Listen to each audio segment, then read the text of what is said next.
ذرا سوچئے اس دور کے بارے میں، ایک ایسا زمانہ جسے تاریخ میں دور جاہلیت کہا جاتا ہے۔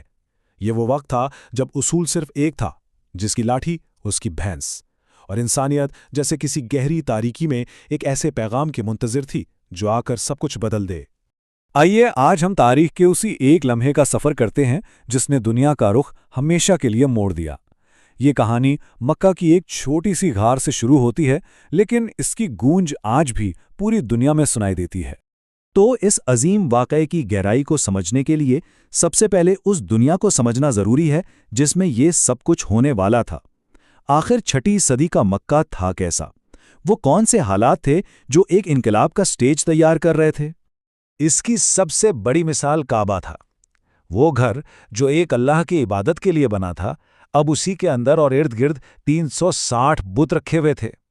اور کمال کی بات یہ کہ لوگ کہتے تھے کہ وہ ان بتوں کی پوجا اس لیے کرتے ہیں تاکہ یہ انہیں اللہ کے۔ اور یہ بگاڑ صرف عبادت تک نہیں تھا، معاشرہ تو جیسے اندر سے کھوکھلا ہو چکا تھا۔ بیٹی کی پیدائش شرم کی بات سمجھی جاتی، یہاں تک کہ انہیں زندہ دفن کر دیا جاتا۔ شراب پینا اور ظلم کرنا فخر کی علامتیں تھیں۔ چھوٹی چھوٹی باتوں پر قبیلے سالوں سال ایک دوسرے کا خون بہاتے تھے۔ سچ میں یہ ایک ایسا معاشرہ تھا جو پکار کر اپنے اصلاح کا منتظر تھا۔ مگر اس گہری تاریکی میں بھی امید کی ایک کرن ہمیشہ سے موجود تھی۔ پرانی آسمانی کتابوں میں اور روایات میں ایک آخری نبی کی آمد کے اشارے ملتے تھے، ایک ایسا رہنما جو اس سارے انتشار کو ختم کرنے والا تھا۔ اصل میں یہ ہدایت کا ایک بہت لمبا سلسلہ تھا جو حضرت آدم سے شروع ہوا تھا۔ حضرت نوح، حضرت ابراہیم، حضرت موسیٰ، حضرت عیسیٰ، ہر نبی نے پیغام ایک ہی دیا، ایک اللہ کی عبادت کرو، اور ان میں سے کئی نے اپنے بعد آنے والے ایک آخری نبی کی خوشخبری بھی دی تھی جو اس سلسلے کو مکمل کرنے والے تھے۔ جیسا کہ حضرت عیسیٰ سے منسوب یہ قول اس بات کو بالکل واضح کر دیتا ہے، یہ ایک ایسے تسلسل کا اشارہ تھا جو بس اپنے انجام کو پہنچنے ہی والا تھا۔ صدیوں کا انتظار اب ختم ہونے کو تھا۔ تو اب آتے ہیں اس شخصیت کی طرف جن کے ذریعے یہ عظیم پیغام دنیا تک پہنچنا تھا۔ نبوت کے اعلان سے بہت بہت پہلے مکہ کے لوگ محمد بن عبداللہ کو ان کے کردار کی وجہ سے پہچانتے تھے۔ انہیں الصادق اور الامین کہا جاتا تھا، یعنی سچا اور امانت دار۔ اور سب سے دلچسپ بات یہ ہے کہ یہ خطاب انہیں ماننے والوں نے نہیں بلکہ اسی بگڑے ہوئے معاشرے نے دیے تھے۔ ان کی سچائی اور ایمانداری ایسی تھی کہ دشمن بھی اس کی گواہی دیتے تھے۔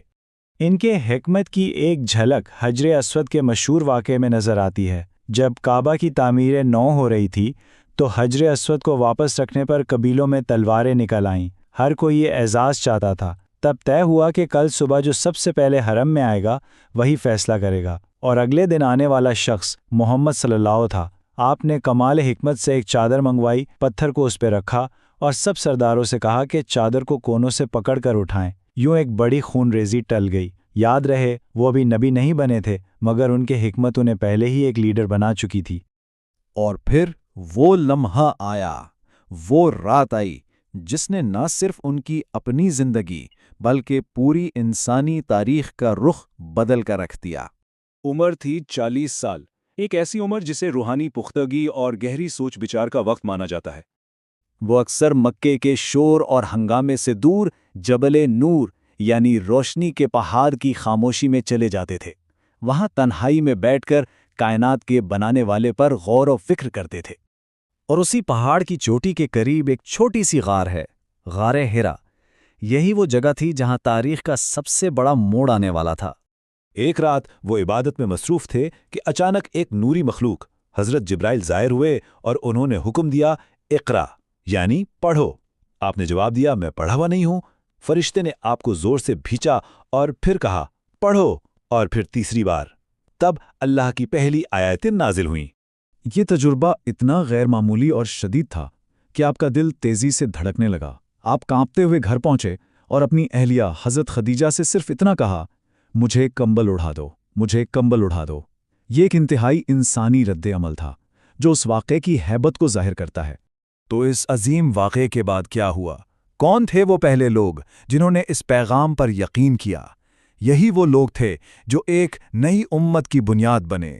جب آپ نے سارا ماجرا اپنی اہلیہ حضرت خدیجہ کو سنایا تو انہوں نے جو الفاظ کہے وہ تاریخ میں سنہرے حروف سے لکھے گئے، انہوں نے تسلی دیتے ہوئے آپ کے 40 سالہ کردار کی گواہی دی اور کہا کہ ایسا سچا اور اچھا انسان کبھی رسوا نہیں ہو سکتا۔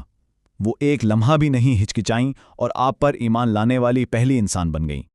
اور ذرا دیکھیں کہ سب سے پہلے ایمان لانے والے کون لوگ تھے۔ آپ کی بیوی خدیجہ، آپ کے ساتھ رہنے والا 10 سالہ کزن علی، آپ کا آزاد کردہ غلام زید اور آپ کے جگری دوست ابو بکر۔ ایک عورت، ایک بچہ، ایک آزاد کردہ غلام اور ایک آزاد مرد۔ یہ خود اس بات کا ثبوت تھا کہ یہ پیغام کسی ایک طبقے کے لیے نہیں بلکہ سب کے لیے تھا۔ خاص طور پر حضرت ابو بکر کا ایمان لانا ایک فیصلہ کن موڑ تھا۔ انہوں نے کوئی معجزہ نہیں مانگا، کوئی دلیل نہیں پوچھی۔ ان کے لیے اپنے دوست کی 40 سال کی سچی اور ایماندار زندگی ہی سب سے بڑی دلیل تھی۔ انہوں نے فوراً کہا، اگر آپ کہتے ہیں تو یہ سچ ہے۔ تو کہانی کا آغاز یہاں سے ہوتا ہے، ایک غار سے، ایک لفظ سے، اقرا۔